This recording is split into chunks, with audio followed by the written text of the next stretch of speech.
মালয়েশিয়ায় বাসায় বসে কম্পিউটার ব্যবহার করে অনথিভুক্ত প্রবাসীদের জন্য ভুয়া ওয়ার্ক পারমিট তৈরি করতেন এক বাংলাদেশি।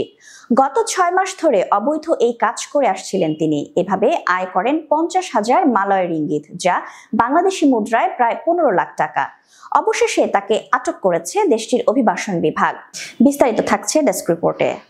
বুধবার মালয়েশিয়ার অভিবাসন বিভাগের মহাপরিচালক জাকারিয়া শাবান এক বিবৃতিতে ওই বাংলাদেশির আটকের বিষয়টি নিশ্চিত করেছেন।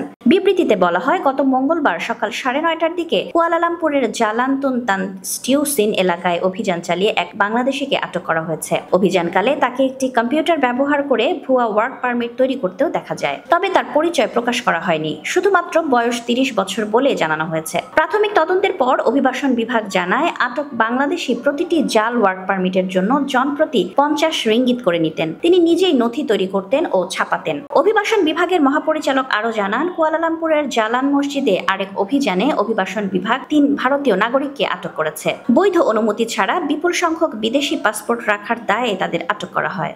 তাদের বয়স 39 থেকে 64 বছর বলে জানানো হয়েছে। অভিযানে বিভিন্ন দেশের 504টি বিদেশি পাসপোর্ট, 4টি কম্পিউটার, 4টি প্রিন্টার, 23টি সিআইডিবি কার্ড এবং বেশ কয়েকটি জাল ওয়ার্ক পারমিট, 40টি আই কার্ড এবং নগদ 94,332 রিঙ্গিত জব্দ করেছে। আটককৃতদের তদন্ত এবং পরবর্তী ব্যবস্থা গ্রহণের জন্য তাদের পুত্রাজয়া ইমিগ্রেশন সদর দপ্তরে নিয়ে যাওয়া হয়েছে।